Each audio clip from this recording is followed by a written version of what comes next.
Can I let you in on a little secret? The most powerful women I know, the ones building empires, making big moves, enjoying the process, they're all in one place. And you should be too. It's called Insider. We're talking exclusive content from 7 to 8 figure female founders and entrepreneurs, virtual and IRL events, masterclasses, premium video, and my personal favorite, the Pick My Brain series. So are you ready for more conversations just like this one? Join for as little as $6.99 a month at theknowinsider.com. Welcome to the High Achieving Female Podcast, powered by Know, where we believe high achieving female leaders deserve to be known. Here, you're going to get the tips, tools, and inspiration you need to network, grow, scale, and balance your business, career, and life.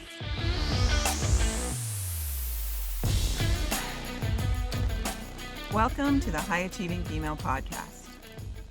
I'm Sherry Jackson. I'm the founder of Envisage Well Being, and I work with high-performing professionals and couples who are juggling a lot, building businesses, leading teams, raising families, and somewhere in there, trying to make space for ourselves and for each other. Today, we're diving into something that doesn't get talked to about nearly enough: the unique and rarely spoken challenges that power couples face. What is a power couple? A power couple is a relationship between two ambitious individuals who are internally driven to succeed and make a meaningful professional impact. They're drawn together because they admire each other's like-minded qualities, and they feel understood by each other because they share a common vision for life. They're both strong leaders and intensely pursue their dreams and support each other's strengths and goals. They're magnetic, inspirational, and they appear to have it all. They're not perfect. And that mutual ambition, the very thing that makes them so aligned, can also become their Achilles heel. So let's dive in. What's really going on behind the scenes? As power couples, we face a unique set of challenges that often go unspoken because from the outside, everything appears ideal. But behind the scenes, it's common for us to struggle with time scarcity, competing demands for our energy and attention. And when both partners are ambitious and accustomed to leading, it can lead to power clashes at home, making vulnerability a risky venture not worth taking. And that can eventually create emotional distance. And the relationship quietly shifts into a pattern of logistics and performance, and emotional intimacy, well, it takes a backseat. And because we're both high functioning, we may avoid addressing the disconnect just out of fear that acknowledging it means failure. So it's important to recognize that the very strengths that drive our success, our determination, focus, independence, and grit, well, they can become barriers to closeness. So let's talk about that Achilles heel, how our greatest strengths can create distance. And let me say first, if any of this resonates with you, I want you to know that this is completely normal. Being decisive, efficient, and independent, they're incredible assets in our work lives. But in relationships, those same qualities can lead to emotional shortcuts. We might skip check-ins or default to task management instead of connection. We run the household like a business and then wonder why the warmth is missing. It's not intentional, but it happens. And when both people in the relationship operate like this, distance can grow exponentially. Well, our closest relationships, our romantic partnerships, they have a profound impact on our sense of confidence, stability, and overall well-being. And when our relationship feels strong, connective, and supportive, it creates this strong internal foundation. And we walk into life with confidence and clarity. We handle stress with more resilience. And we even take m- risks more boldly because we know there's someone in our corner. That emotional safety gives us the freedom to show up fully in all areas of our lives. It's not just about love, it's about the mental and emotional space strong love makes possible. On the flip side, when there's tension or distance in our relationship, it's a negative ripple outward. Even if we're maintaining appearances and handling our responsibilities, there's an underlying feeling that there's something amiss, and that is silently draining our energy. And we start to question what's wrong with me when the person closest to me feels distant. And everything starts to feel a little harder and a little heavier. And we question ourselves more, and our energy draining, and we start to lose momentum. And it's trying to build or lead when we've got one foot on the brake. And because we're so used to functioning at a high level, well, we just push through it. But the truth is, when our relationship is off, everything feels off until it gets addressed. So let's talk about what it looks like when the relationship is off, because most of us don't even realize when it's happening. One of the most common patterns I see in high achieving couples is just how easy emotional distance becomes normalized because it happens slowly over time. Maybe it starts with missing a date night because of work, or skipping a check in because we're exhausted, or choosing sleep over conversation for the third week in a row. But it's those small moments, they accumulate over time and they become habits. And because life stays busy and we're still functioning, we're getting things done, it's easy not to notice that our emotional intimacy has quietly faded. And let's admit, it's hard. There's a lot of demands on us. So eventually, what happens? The quiet between us, it stops feeling strange and it just becomes the way things are. The lack of affection, reduced eye contact. Maybe it's even a shift from we to I. And it becomes normal and familiar.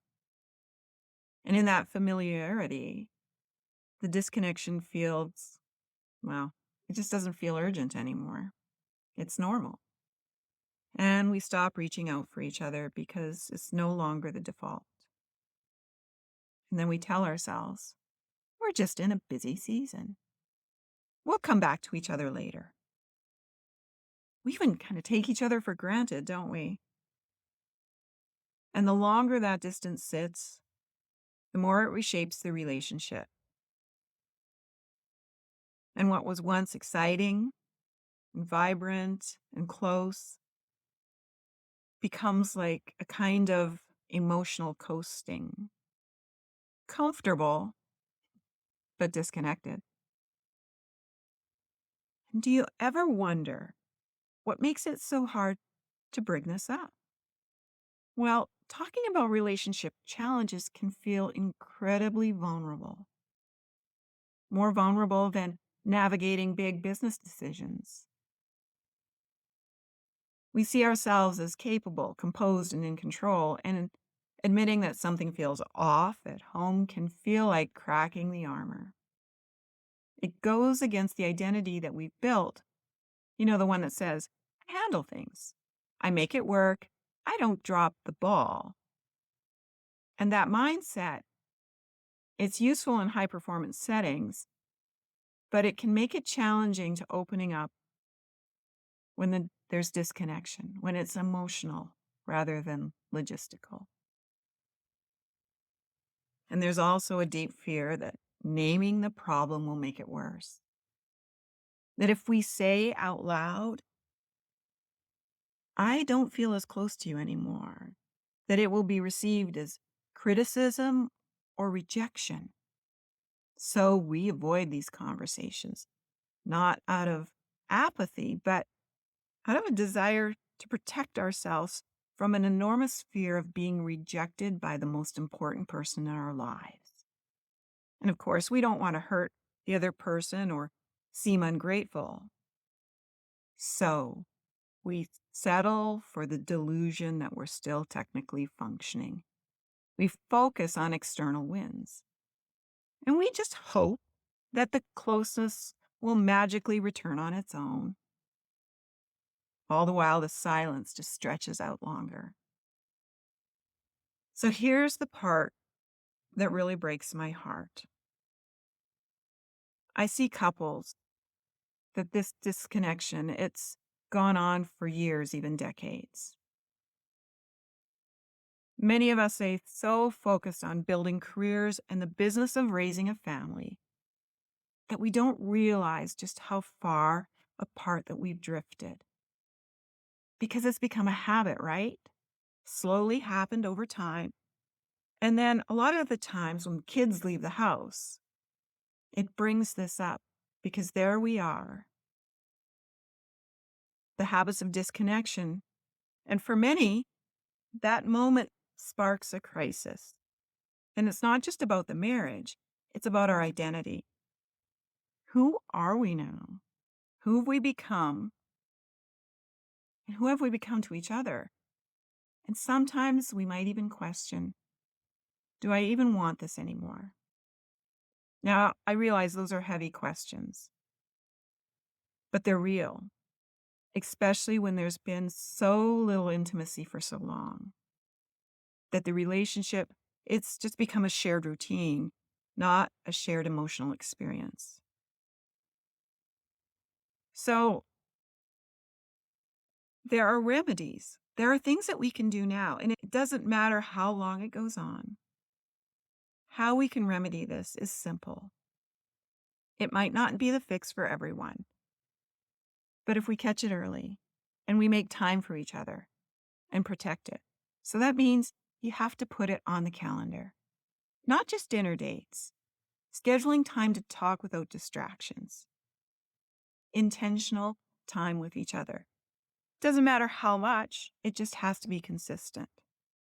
Another thing that we can do is create rituals of connection. It could be as simple as a coming home routine. Hi, honey, I'm home. That includes a kiss and a hug, an acknowledgement. It might be a check-in, a text message. Hey, I was just thinking about you. Doing things that don't revolve around the kids or work. Now, that's not always easy, but making those attempts, however long or short they can be, can really have a positive impact. Now, I've saved the best one for last. Research shows that couples who stay connected schedule sex. Now, I can hear so many of you out there going, what? That just sounds so unromantic. It's so technical. Sex should be spontaneous. Well, consider this. What is dating? Dating is scheduled sex. We have a date and we get ready for the date. We put our best foot forward. We get dressed up. We take the shower. We put the perfume on, whatever it is that we do to prepare for that date. We have fun with the expectation of what's going to happen afterwards. Dating is scheduled sex. Put sex on the calendar because intimacy deserves intention. And waiting for that perfect moment usually means waiting forever. And making space for it tells your partner, you matter, we matter. So when our relationship is strong, we feel lighter, our energy increases, our confidence expands, and we move through our days with more clarity and peace. If you've related to anything that I've talked to about today, let me encourage you, you're not alone. It's not too far gone and it's not too late. Just pick one small way to turn to each other this week. A check-in, kiss that lasts longer than usual. Create a moment. Start the habit. If any of this resonated with you today, please feel free to share it with your friends.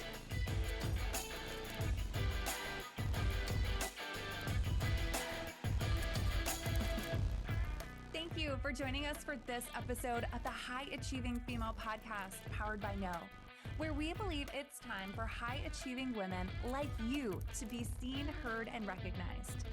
Until next time, remember, you deserve to be known.